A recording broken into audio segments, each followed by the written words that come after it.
Welcome to Banyan Books, Branches of Wisdom, celebrating the joy of bright ideas and heartful lifelong learning. Branches of Wisdom is a series of intimate conversations with the world's most influential authors and visionaries. We explore spirituality and the human mind, ecology and culture. Most episodes are recorded with a live audience. You can join our live events and submit questions to your favorite guests. Check out our upcoming schedule at banyan.com. Since 1970, Banyan Books has been a rich oasis at the crossroads of wisdom and philosophy, offering resources for humanity's evolving paths. We're a locally owned, independent bookstore in the heart of Vancouver's Kitsilano neighborhood. Visit us in person or shop online at banyan.com. Please subscribe, follow, like, and leave your reviews for the podcast. And now, enjoy.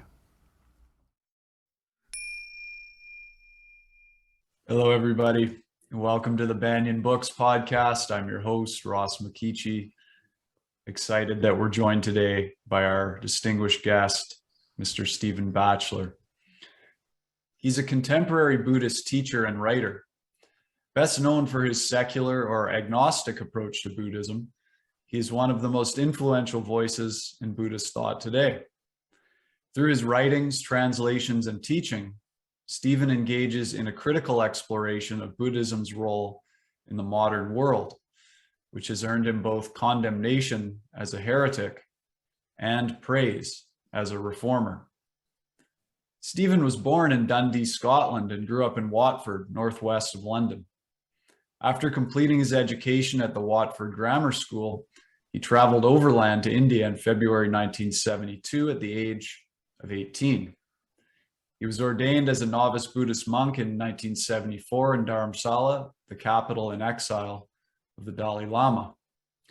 By 1976, he was living and studying in Switzerland, where he received full ordination as a Buddhist monk. In 1981, he traveled to Songwangsa Monastery in South Korea to train in Zen Buddhism under the guidance of the Venerable Kusan Sunim. He disrobed in 85 and married Martine Faget before returning to England and joining the Sharpham North community in Totnes, Devon. During the 15 years he lived at Sharpham, he became coordinator of the Sharpham Trust and co-founder of the Sharpham College for Buddhist Studies and Contemporary Inquiry. Throughout this period, he worked as the Buddhist chaplain of HMP Channings Wood.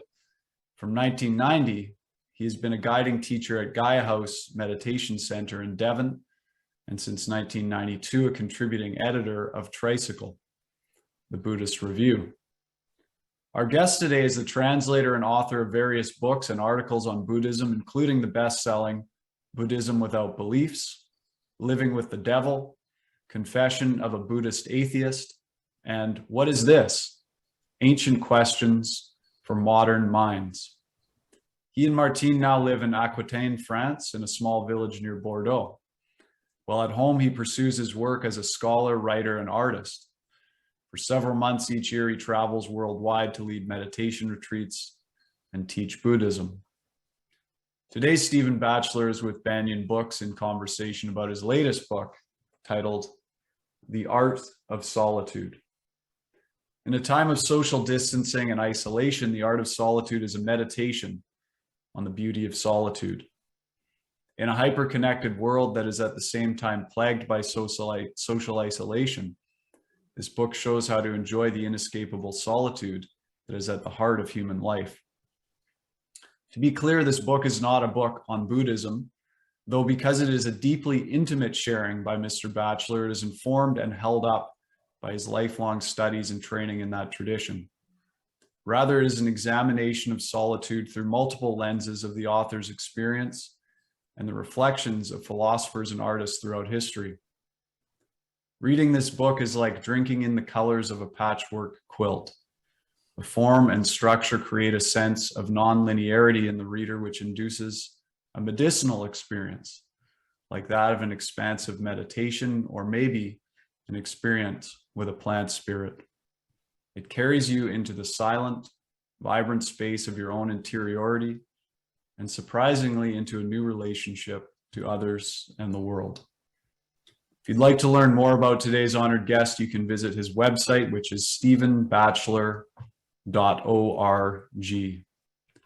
Banyan Books community, please join me in a warm welcome for Stephen Batchelor. Stephen, thanks so much for being here. Thank you very much, Ross. As you were speaking, you said went to India in February 1972. That's exactly 50 years ago this month. Oh, wow. Half a century ago. Goes very fast. And this book is a revisiting to the theme of your first book, really, isn't it? Which came out in 1983, which was titled "Alone with Others: An Existential Approach to Buddhism." And there's a thread or a theme that you are still examining. Can you let us know about that? Well, you're absolutely right. This Art of Solitude it goes back to the first book I wrote in my own voice. I'd translated books before then, but this was my first self-authored book. And Alone with Others explored effectively what I consider to be very much at the core of human experience, which is essentially a paradox of finding oneself existentially as being always alone. There's a part of my experience that I can't share with anybody else. It's my innermost interiority. You put it very beautifully in your little summary of the book. But at the same time, as social animals, as language users, even when we're silent, we're always embedded in a world of relationships, in a world with others who are not me. You know, I sit in my cave and I think my brilliant ideas, but those brilliant ideas are being thought in probably the English language. In other words, in a shared community of ideas. You can't separate yourself out from that matrix of connectivity at all. It's impossible.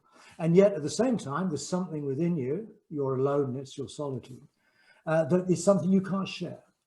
Not in the way that you experience your life. You can't you can't communicate that to anybody else at some level. So the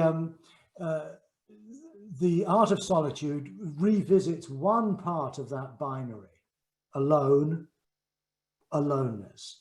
And this, I don't say this in the book, but I'm telling you now. This is one part of a dyad of two books. And the next book will be called The Art of Care. And that will be a reconsideration of what it means to be in a relational world, a world with other humans, with other forms of life. And I'll take that not through the notion of solitude, but through the notion of care and caring. But the book will be written on the same formal principles in which The Art of Solitude is written.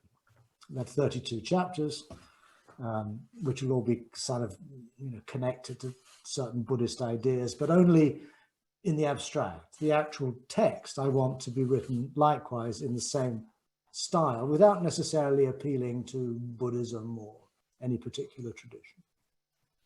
I know you talk about you turned 60 and you took a year-long sort of sabbatical pilgrimage to sort of review your life and to examine solitude. And that experience changed you. Did that influence this book and the next one? It seems like it's a new form that your writing work is taking. No, well, actually, to be quite honest, I can't put my hand on my heart and tell you exactly when what idea occurred in this process. I'm not so sure about that. But in my own subjective sense of where this book came from, it emerged out of making collages of found materials that I pick up on the street, and then I organize them into very, very formal mosaic-like grids. And I did a sequence of 8 collages, which were actually 4 dyads, 4 pairs. And I explored very much there the tension between,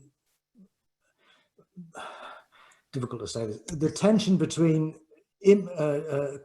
collages made of material that have text on them or images on them, which somehow represent something else, as opposed to collages of material that are purely abstract, just red, white, blue, yellow, green, stuff like that. And I create these two collages in such a way that they're made up of exactly the same number of pieces, exactly arranged in the same way, but they're completely different.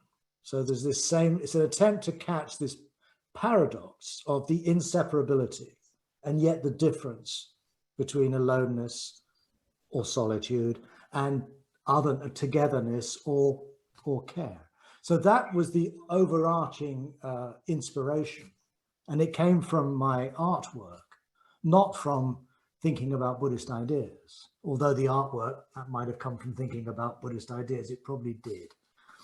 But so that's where the project is going. Yeah, so we've done half of this. You've only got the first part of this project.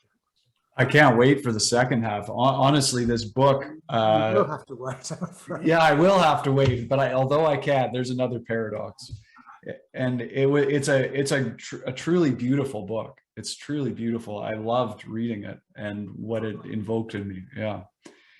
Can you tell us a bit about the 4/8? Can you fill us in on what the 4/8 are and how that influenced the form of the book? I'm gonna show you something. Okay. I'll be back in literally a second. Sure. I'll just remind everyone who's here live that Mr. Batchelor will be taking questions, so feel free to put your questions into the Q&A tab, and we'll get to those in the last 15 minutes. Oh. Okay, now this is a visual version of the book. This is how the book is organized. Right, okay. This is the art of care. It only exists at this point so far. The two go together, you see. So, I'm sorry, I've forgotten the question now. What was it? The 4/8, the 4/8. yeah. So 4/8 are the Buddhist the teachings, the ancient Buddhist teachings of Buddha's early life. Is that right? No, not really. The poem. Sorry. The poem that you based a lot of. Oh, right. Okay. Yes. The 4/8. Yes. The 4/8. The 4/8 are 4 8-verse poems found in a text called the Atthakavagga, which means the chapter of 8s. But there are many chapters, but only 4 of them, 2, 3, 4, and 5, consist of 8 verses. So I take them in line with other scholars that this was probably the original core of the work of the Atthakavagga. So I translated those 4 8-verse poems, and they then became part of the formal structure of the book. So the book is divided into 32 chapters, which is 4 times 8. And 8 of those chapters have to do with meditation. 8 of those chapters have to do with art. 8 of those chapters have to do with philosophy, particularly Montaigne. And 8 of those chapters have to do with medicine, which is the exploration of plant medicines, as you mentioned. So the 4/8 then become these 4 themes, and then they are organized in such a way, and they were organized, I wrote each section of 4, of 8 chapters, and then I scrambled the whole thing so that the 4 elements are totally woven within each other, together randomly. I did that through chance operations. And so whenever you never know what chapter, what theme will come next. You end one part and you've not got a clue whether it's going to be taking ayahuasca or going on a retreat or visiting a Buddhist temple. You just don't know, or looking at art. And I love that. So what it meant as a writer was that every piece of the 32 pieces I wrote had to be able to stand on its own. I couldn't assume that the reader knew what had come in the previous chapter, because that may not be the previous chapter anymore. Nor can I assume that I know what will come next. I don't. When I'm writing it, I haven't done the chance operations. I don't know how it's going to turn out. So as a writer, it becomes an extraordinary creative constraint. In other words, to force yourself to write according to the demands of the formal requirements of the text. And this is how I make collage. Strict formal requirements, but the material is then organized often by chance operations. So it's about discovering the tension between order and chaos, randomness and order. So that's another theme that feeds through the structure of the book, and that's ultimately inspired by the 4 eights, these ancient Pali poems, which are included in the book as an appendix, so you can read them. Yes, and you do talk about how that tension between the form or the structure and the chaos, they invoke something in the artist. They challenge the artist to, their mind can't just jump to the most obvious thought. Can you talk a little bit about that? Yeah, well, this of course is something I learned very much as a writer, is that once you start writing something, a chapter of a book, let's say, you start probably with, you've written a bunch of notes, you've got all these ideas, you're going to explain, you've kind of developed your arguments, blah, blah, blah, blah. At least this is my experience. But once you start actually writing something, which nowadays means typing it onto a computer, and then words begin to fill a page, and you write one sentence, and then you have to follow that with a second sentence, and a third sentence, and a fourth sentence. And that process is something that you can't plan for, at least I can't. I basically commit myself to a certain starting point, the first sentence, and then I'm somehow more and more caught up in its logic, where it has to go, where it will go. And this happens to me all the time, this is how I learn stuff. This is my preferred mode of learning, is to write about things I don't know anything about. I've just written a 25,000 word Buddhist portrait of Socrates. Oh. And I've never read Plato before COVID, struck, and I had all this time to read these things. But what's extraordinary is that once the logic of the text, or the logic of the poem, or the logic of the painting begins to, in a way, become dominant, then you kind of have to get out of the way. Your brilliant ideas, what you want to say and what you want to impress people with, that's now in a kind of tension with what the text is trying to say. And I've been writing now for 40 years or something, and I completely trust in that process now. I've no idea where these books are going to end up. I have no idea what's going to be quite honest, I sit down at 9 in the morning. By 1 in the afternoon, 4 hours later, something exists on a page that I could not have known or conceived of at 9 a.m. Maybe the rough idea, yes, but how it actually turns out, and more importantly, what understandings it generates, things I really did not know at 9 a.m. Or at least I didn't understand them with that degree of nuance, let's say. So in other words, writing is very much a learning process. So, and I think it's by putting constraints, the more constraints you put, the more difficult it is in a way, because you feel yourself fighting against these rules. And but that, I think, is what actually channels the creative process, for me at least, very effectively. I mean, one thing the reader doesn't know, because I don't tell them, is that the 32 chapters of the book come to exactly 32,000 words. Really? Not 32,001 or 29,999, no, 32,000. No, Exactly. that was one of the constraints you gave yourself right from the start? Wow. Wow.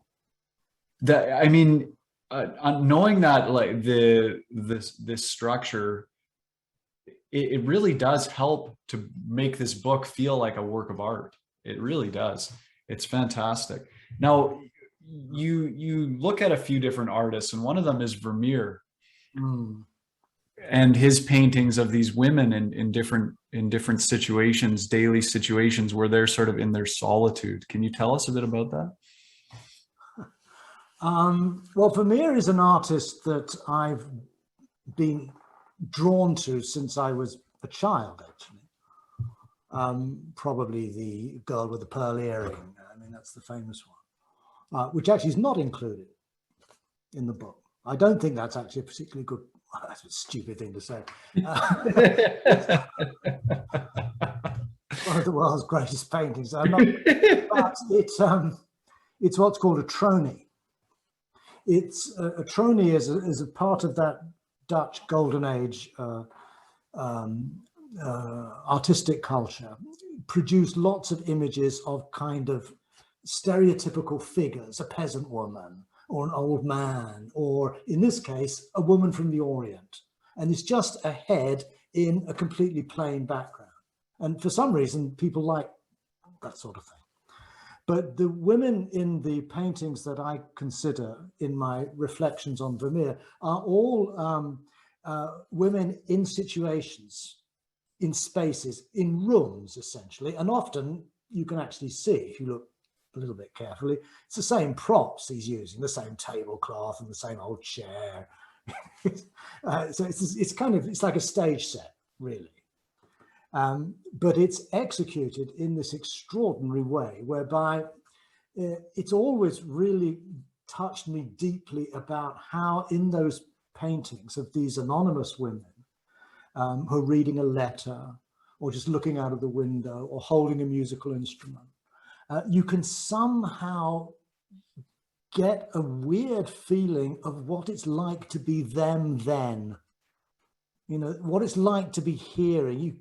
Vermeer somehow captures this in his paints, that sense of the human being's, essential interiority is somehow communicated through these paintings. And I can't really think of any other great masters who are able to do that. Rembrandt comes close. I mean, but Vermeer is, pretty consistently capturing this sense of solitude, which is always embedded in a highly social space. That's what I like about it. These rooms with all of their personal lives scattered around. The presence of others is always totally implicit.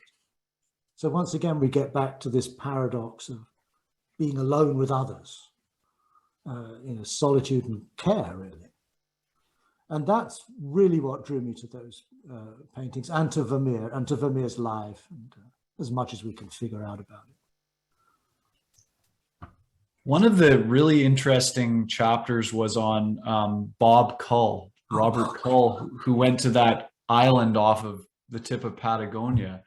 And the thing that really struck me is this theme you're talking about, that even in solitude, we're inextricably in connection with others. And he really experienced that. Can you sort of highlight that point in his story? Yeah, the inclusion of Bob Cull is, again, one of these weird things. Before I started writing this book, I didn't know who the hell Robert Cull was. He might be listening, actually. He lives not far from you, I think. He's somewhere on the West Coast. Oh, okay. But as I was writing The Art of Solitude, I was in the first chapters. One day I got a package through the mail, a book. People do this to me. They send me a jiffy bag with a book in it, usually their own book. Of course. And this indeed was a book from Robert Cull with a handwritten letter accompanying it. And the book was called solitude. And I was writing a book about solitude. Now, Bob Cull didn't know that. He couldn't have known that. So this was a weird kind of coincidence. This brings you into the more far out sides of karmic theory and so forth and so on, which we won't go into. But it struck me, and I read the thing. I think it was a beautiful book. I loved it, and it fitted my purposes extraordinarily well. And so I decided to write a chapter about Bob. So I got in touch with him. We still have quite a good correspondence going, and so I got to know him a bit through our emails and so on. And what impressed me about him was that he made this concerted effort to go to the most remote part of the world he could find, which in his case was off the tip of Patagonia in South America, and this little sort of cove, a little beach. I mean, just hundreds of miles from any other human being. And he basically, his book is essentially his journals. What he wrote, his reflections, and some of them, I think some of them are very profound. I mean, they're just as insightful as Montaigne or some, solitude does bring out a part of ourselves that perhaps, we have difficulty accessing, other than being really totally alone with ourselves. But the curious thing is that he also had email. Right. And not that he was spending his time checking his email. He didn't do that. He used it purely because his friends were, believe it or not, worried that their good friend Bob was going to be cut off from the rest of humanity for a year. And so they devised this system whereby at the end of each month, he'd send a green or an amber or a red signal, meaning I'm fine, I'm not great, but I'm okay, and I'm in trouble. That's all he did it for, except he would also go onto the tech support sites of outboard motor manufacturers to fix his boats and stuff. But other than that, he didn't have any communication with anybody, which makes him the only person, educated person, let's say, in the whole world who was connected to the internet but didn't know about 9/11. Oh, right. Which happened halfway through his stay.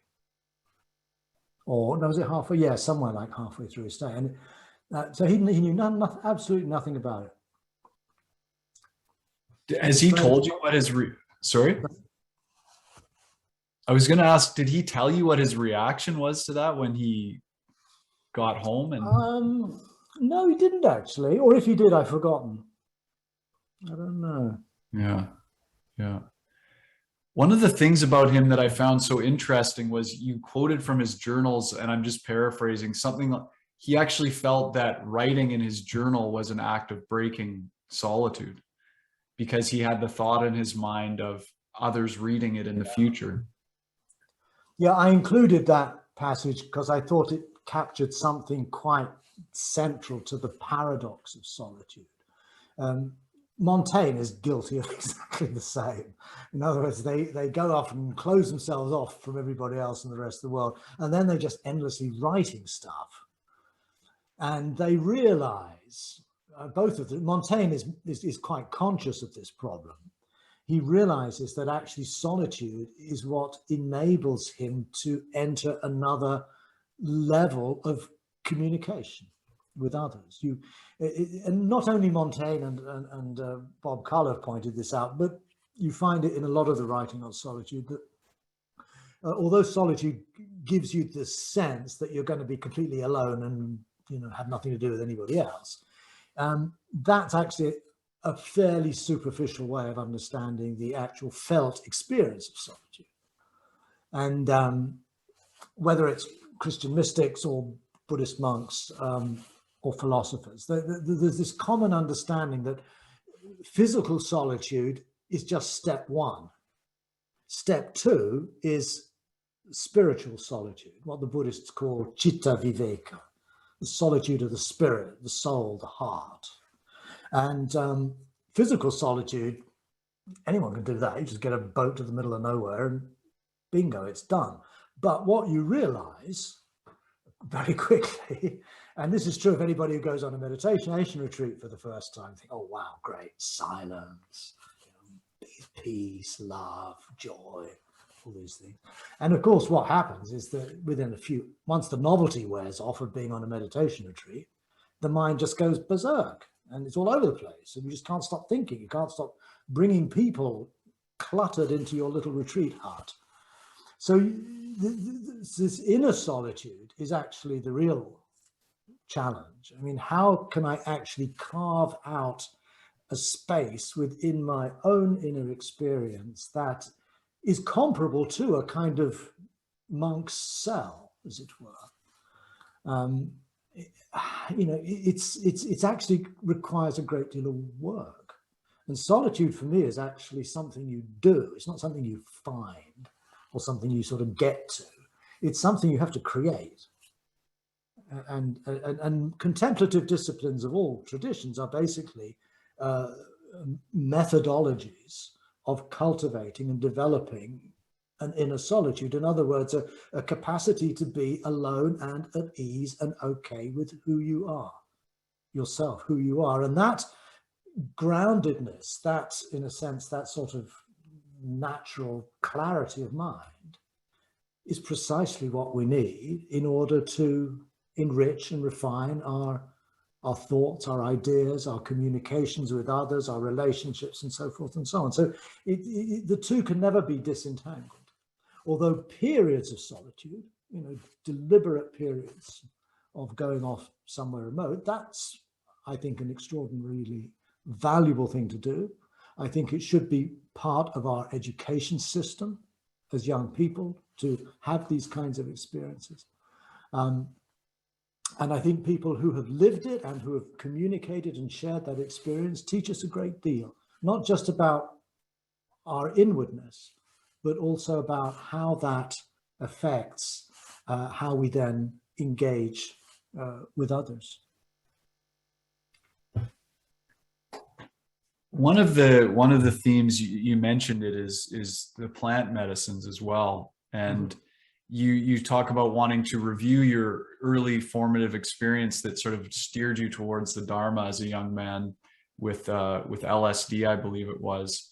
And so you revisit it, and the first experience you describe in the book is with a peyote ceremony in Mexico, and you sort of had the intention to review or reflect on your life and work. And can you tell us what role that played for you, but also in this greater theme of solitude, what role plant medicines can play? Well, as you said, I mean, quite well, one of the reasons that many of my generation ended up in India and Nepal and these places studying Buddhism or Hinduism is because we'd gone through the 60s experience of experimenting with psychedelic substances and so on. And again, I don't want to say that it's the psychedelic substance in and of itself that is transformative. It's not. It's part of a complex set of conditions that we can create. In the 60s, the conditions we created were fairly chaotic. We didn't really understand that. You go to noisy music venues and things. That's really not appropriate, I don't think. But in any case, whatever the mistakes we made and the excesses and the dangers and so on, it did actually trigger an awareness in a generation, really, of other dimensions of what is humanly possible within our own organism through our own minds and brains. And this was very, very exciting. It opened up a new set of possibilities, not of, out there in the world, but so far more so within the human being, him or herself. And a famous book that came out, actually, I think it was in 1971, was Be Here Now by Baba Ram Dass or Richard Alpert. And I managed, again, by a chance, when I was 17 or so, I managed to get a copy of that almost as soon as it came out. That was for me a key, as it was for many of us, that connected the psychedelic experience with forms of Eastern spirituality. For Ram Dass, that became a fairly devotional form of Hinduism. For others, different kinds of Buddhism, Sufism, Taoism, and so forth and so on. But I think it really was an opening up to that. But once I got involved in Buddhism, then I stopped taking any of these things. And for many, many years, I was leading a very pure life, let's put it, no sex, no drugs, no rock and roll for about 20 years. But I never forgot that actually I probably wouldn't be writing all these books on Buddhism or doing the things I did in my life had it not been for the inspirational power of these medicines.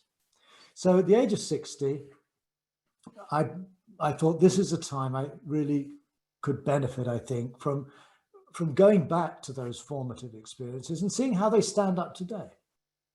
But this time I wanted to do it as in a ceremonial setting, in a circle, a medicine circle, with a shaman, with a guide, with others who are participating in the same experience in a controlled space, as it were, like in a retreat, as it were, if it were meditation. So some friends of mine in Mexico arranged for me to participate in a small ceremony near Tepoztlan, which is near Mexico City, with a native Huichol shaman of the Huichol tribe. And it was an extraordinary experience. It really was. And I felt it both, it somehow just suspended a lot of the stuff in the mind that gets in the way.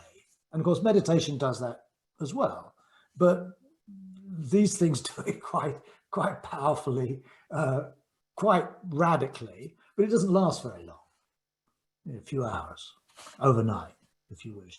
But it does, I think, bring us into a state of extremely deep contemplation, of clarity, stillness, and a kind of transparency of consciousness that has a very, very strong emotional, affective dimension. It's got a lot to do with feeling, a lot to do with embodiment. In that sense, it's quite different from some forms of meditation. But in my own case, and I think for each person, it's always going to be different, probably each time, especially if you break these up by many years between the different experiences. But for me, it was very powerfully a kind of confirmation, I felt, on the one hand, a sense of yes, I'm happy with what I've done in these last 30, 40 years. But at the same time, I felt it also as a kind of purification, that I'd somehow rid myself of something through this ceremony. And the peyote, its active alkaloid is mescaline. And although the overt effects last for 4 or 5 hours, I found that my whole embodied experience continued in this vein for another, for weeks.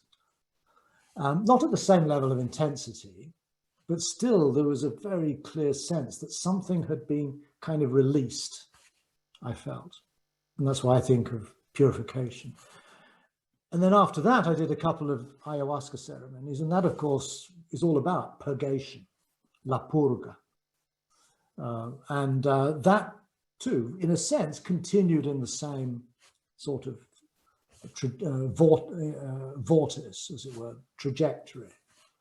But no, I found these experiences really quite moving, quite humbling, and also bringing me into a much more intimate sense of being part of the natural world.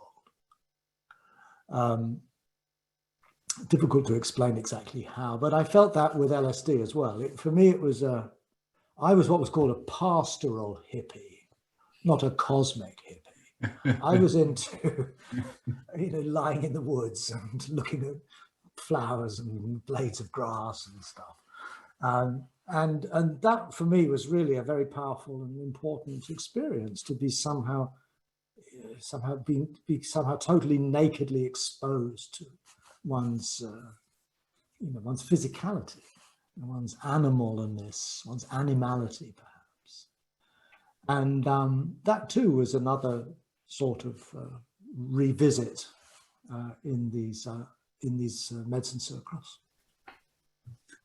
You also make the point that there's a need for a very nuanced discussion around these plant medicines. And you mentioned even before one of your ayahuasca ceremonies in Spain, you're contemplating your friend who passed away tragically, Michael Stone, who many people in the Banyan community will know, that young, charismatic Buddhist teacher, Michael Stone, who passed away from a fentanyl overdose.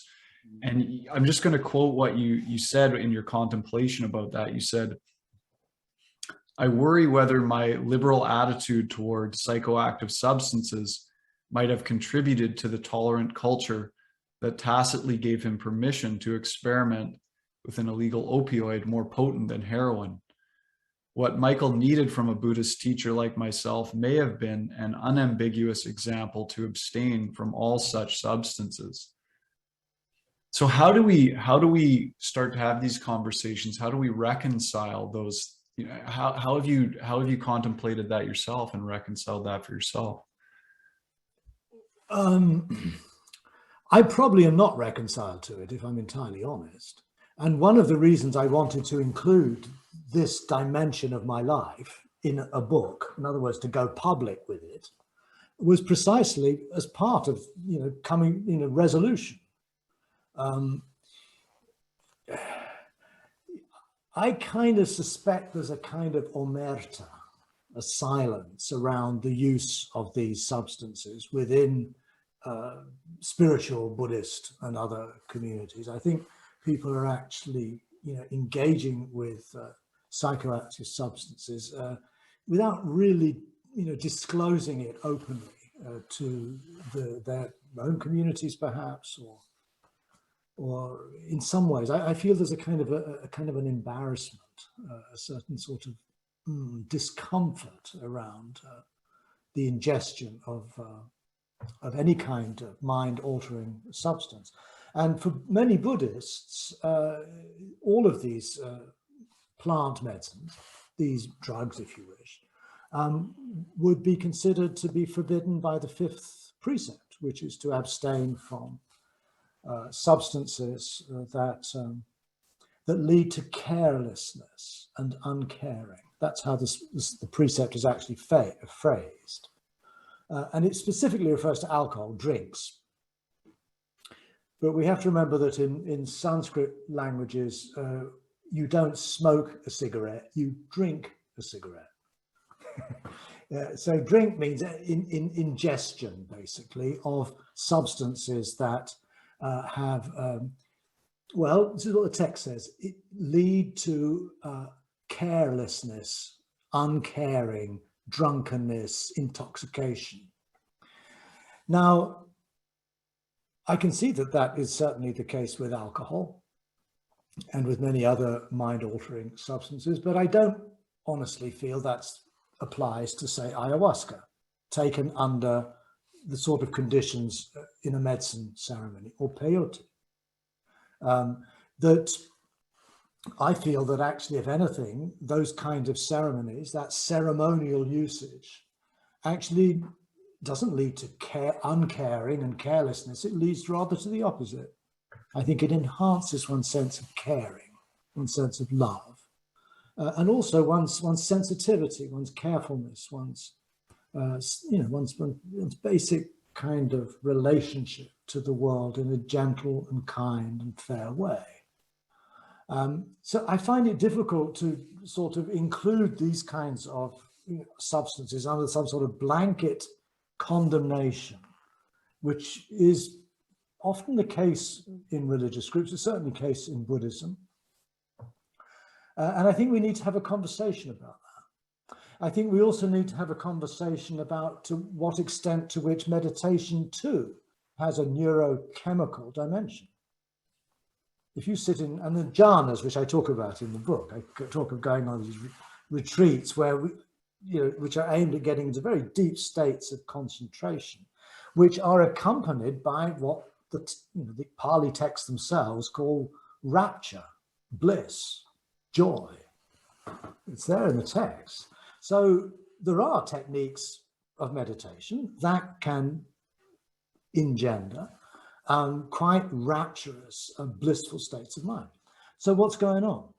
Well, the neurobiologists would explain this in terms of the alteration of chemicals within the brain, particularly serotonin, dopamine, norepinephrine. These are all natural substances that have a mood enhancing effect.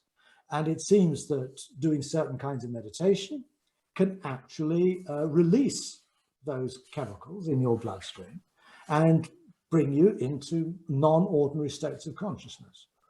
And I described that. I wasn't a particularly good jhana meditator, but I did, on one or two occasions, get into a very altered state of mind. And I describe this in the books. I don't need to talk about it here. But I think what the conversation has to be about is, what are we doing when we meditate? Are we actually also just, performing yogic type exercises that in fact have a neurochemical consequence that engenders particularly, rapturous states of mind? I don't think we can any longer pretend that the mind is one thing that sort of temporarily inhabits the body and then it, buggers off again. I think our understanding of consciousness now is one in which that it is very much a consequence of the kind of embodied creatures we are interacting with this environment, the biosphere. And that interaction is what generates consciousness. And that's the standard Buddhist view, by the way, in the early texts. Consciousness is an emergent property of an organism encountering an environment. Slightly modern language, but that's essentially what Buddhism says. And so when we meditate, yes, we're performing certain exercises, but those exercises are taking place within a highly complex organism, many of whose subjective experiences have not only a neurological, but a chemical correlate somewhere in the body.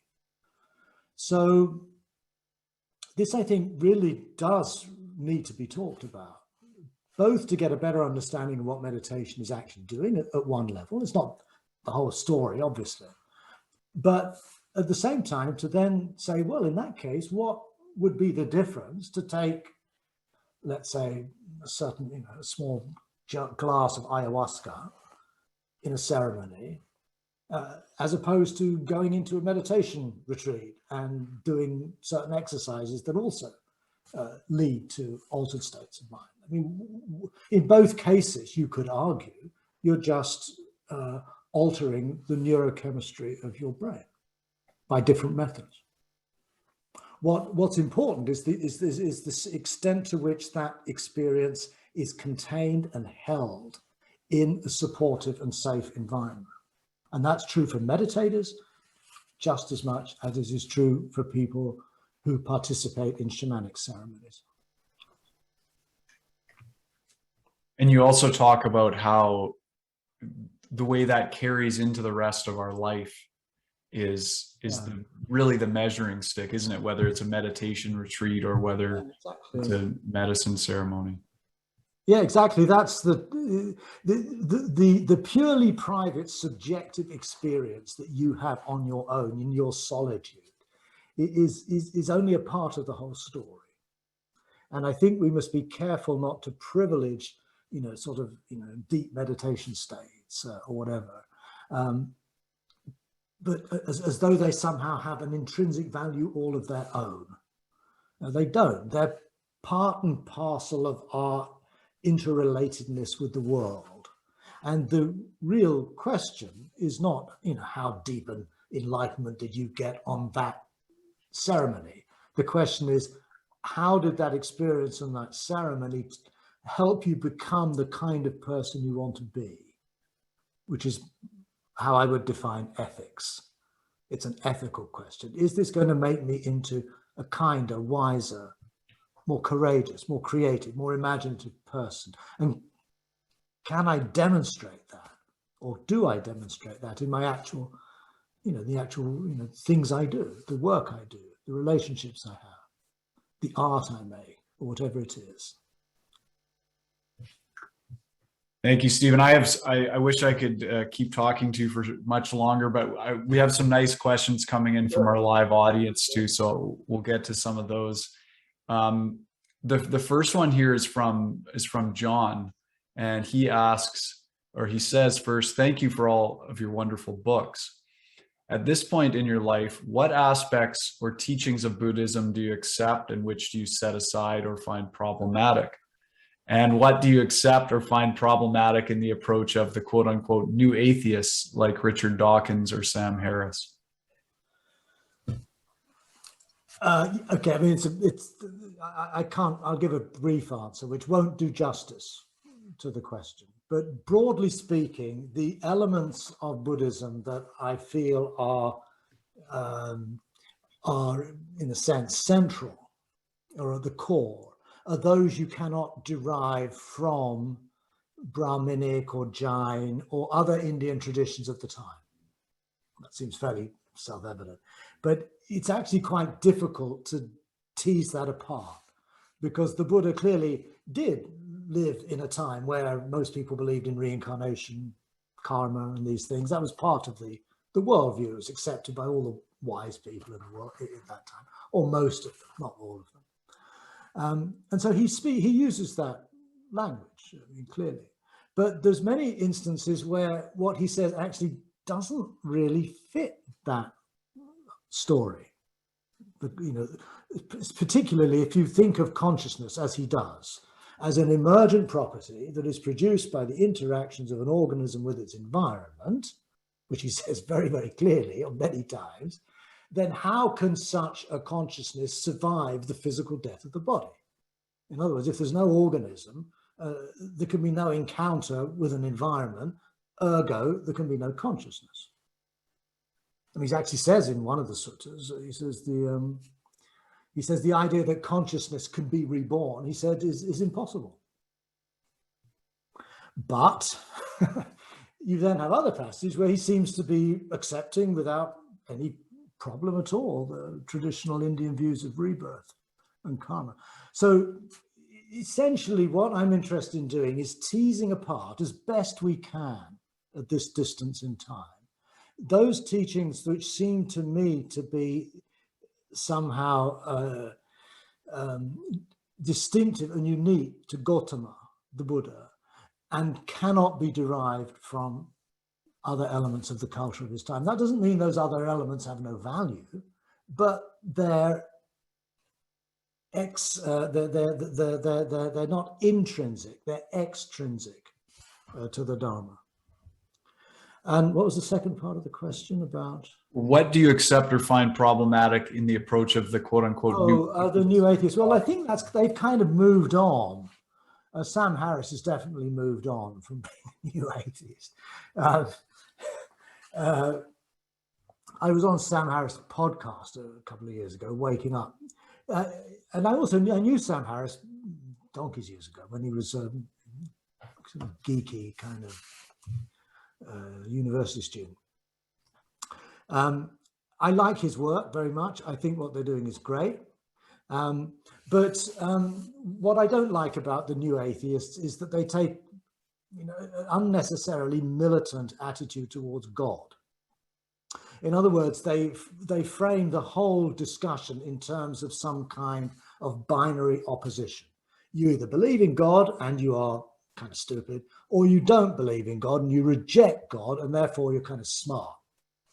In fact, these guys actually tried at one time to try to get the words, to start using the word the smarts. They wanted it to take off in the same way that the word gay had taken off. Of course, they failed. Nobody goes around, oh, the smarts. But I think the problem really with them is that it sets up an unnecessary binary. And then if you try to locate Buddhism within that binary, it has to take one side or the other. And so it gets, it's atheistic. I don't think Buddhism is atheistic, except in an extremely literal sense. It doesn't have any need for the word God. It doesn't need God speak. It can do everything it wants to do without having to mention or evoke something or someone called God. So it is non-theistic. It's atheistic. If anything, the Buddha has an ironic relationship to God or gods, as it were.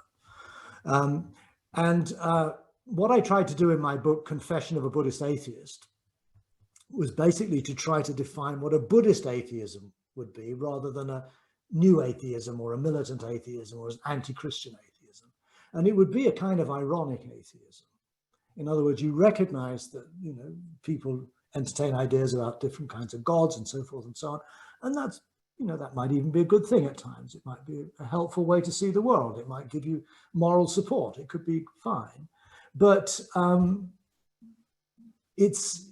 that's in a sense its value. And I think if the new atheists are basically about saying anybody who believes in God is stupid, I think they're failing to see the extraordinary value that such beliefs can have to people, how much hope it can give in people's lives, how much consolation when they really are suffering. So I think it's silly to the sort of rejection of God. And we could go on. Next question. Sure. I think we've just got time for one more. So before we get to it, I'll just quickly take a moment to thank everybody in the live audience for being here. It's so wonderful to have people joining live and creating the space together. And of course, to our podcast producer and events curator, Jacob Steele, for everything he does. Thank you, Jacob. To Banyan's owner, Colin Limworth, who's been at it now for 51 years, and everybody who works at Banyan Books and Sound, and the great community we have. There's a question here from Catherine that's very poignant for the time we're in right now. She starts by saying, yes, the matrix of connectivity. How do you contextualize your insights today with the war in Ukraine? Peoples around the world rallying in protest to help us help ourselves and each other maintain equanimity and wise action. Yeah, it's a very good question. And in fact, today I actually got an email from a Ukrainian friend in Denver whose family are in Kharkiv, which I think is one of the towns that's being targeted, the second largest city in Ukraine. So, well, that's a very, very tentative personal connection I have to the crisis. But as a European, you have to remember that where I'm sitting here in France, in southwest France, I'm about 1,000 miles away from this, across land. The war in Ukraine is closer to where I am than Toronto is to where you are in Vancouver. This is Europe, and I'm very intensely aware of being European. I live in a house, this house I'm speaking from now. This upper story where we are, this was requisitioned by the German military during the Second World War. There were German military officers here. This is not something that happens elsewhere. This is what happens in Europe, and it has happened in Europe.